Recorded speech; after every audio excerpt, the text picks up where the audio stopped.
Good morning students. आज हम लोग अपना एसएसटी का चैप्टर आगे बढ़ाते हैं, ठीक है। तो चैप्टर 8 करेंगे कृषि एवं उपज। तो इसके पहले हम लोग चैप्टर 7 तक कंप्लीट कर चुके हैं और आज आगे करेंगे, ठीक है। तो शुरू करते हैं, ठीक है। हमारी आवश्यकताओं में भोजन प्रमुख है। सबको खाना चाहिए ना, एनर्जी के लिए और ज़िंदा रहने के लिए। तो हम लोग सबको भोजन चाहिए।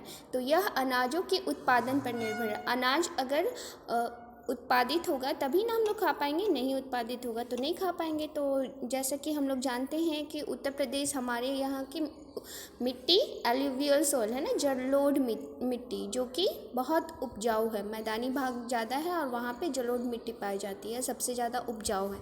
इसी कारण यहाँ के लोग लगभग 75% लोग क्या करते हैं, खेती करते हैं। खेती और पशुपालन, ठीक है। खेती में पशुपालन भी आ जाता है। भारत देश में जितनी कुल कृषि योग्य भूमि है का लगभग चौथाई भाग इसी प्रदेश में है। तो 1/4 पार्ट पूरे इंडिया का 1/4 भाग कृषि हमारे उत्तर प्रदेश में होता है। ये कितने गर्व की बात है ना।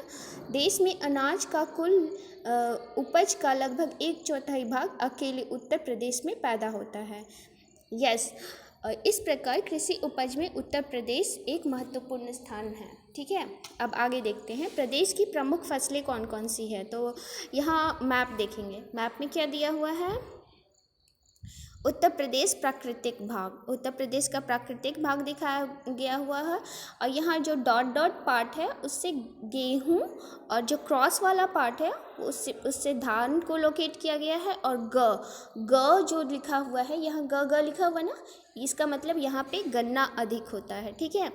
तो उत्तर प्रदेश में ये प्रमुख फसलें हैं और उसके आगे भी पढ़ेंगे, ठीक है।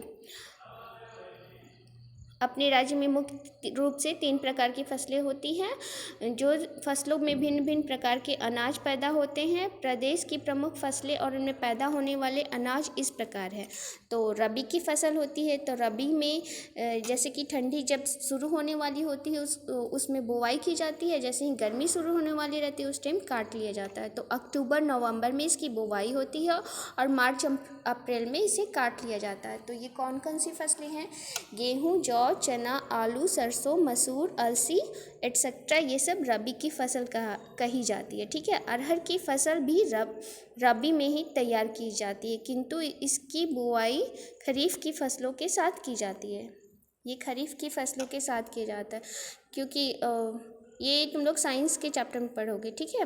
खरीफ की फसल, यह वर्षा ऋतु की फसल है। तो खरीफ की फसल कब की जाती है, जैसे कि वर्षा या गर्मी के टाइम में जुलाई माह में इसकी बुआई की जाती है। सितंबर अक्टूबर में यह पककर तैयार हो जाता है। तो धान, मक्का, ज्वार, बाजरा, उड़द, मूंग, तिल, मूंगफली इत्यादि ये सारे खरीफ की फसलें होती हैं।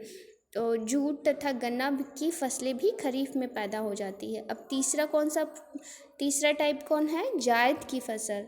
इसे जायद की फसल बोलते हैं। यह फसल गर्मी की ऋतु में पैदा की जाती है। फरवरी मार्च में इसकी बुवाई की जाती है। यह अप्रैल मई तक तैयार हो जाती है। तो ये जायद की फसल में कौन कौन से हैं, खरबूजा, तरबूज, ककड़ी और विभिन्न प्रकार की सब्जियाँ। जो भी सब्जियाँ और फ्रूट्स उस टाइम गर्मियों के टाइम में मिलते हैं ना, जो हम लोग खाते हैं तो अप्रैल मई में, तो वो सारे जायद की फसल बोले जाते हैं, ठीक है। मूंग, उड़द, सूरजमुखी की खेती भी जायद में ही होती है। गर्मी की ऋतु होने के कारण यह फसल सिंचाई पर निर्भर करती है। तो इसे ज़्यादातर इरिगेशन पानी वगैरह की ज़रूरत होती है ज़्यादा से ज़्यादा, ठीक है। तो आज इतना ही करते हैं। कल पढ़ेंगे प्रदेश की प्रमुख मुख्य उपज। और ये मैप को एक बार ध्यान से देख लेना है और यहाँ से यहाँ तक पढ़ लेना है। तो आज नोट्स बनाना है। रबी की फसल कौन कौन सी है, खरीफ की फसल कौन कौन सी है, जायद की फसल कौन कौन सी है और कब कब इसकी बुआई और कटाई की जाती है, ठीक है। आज का काम यही रहेगा। ओके।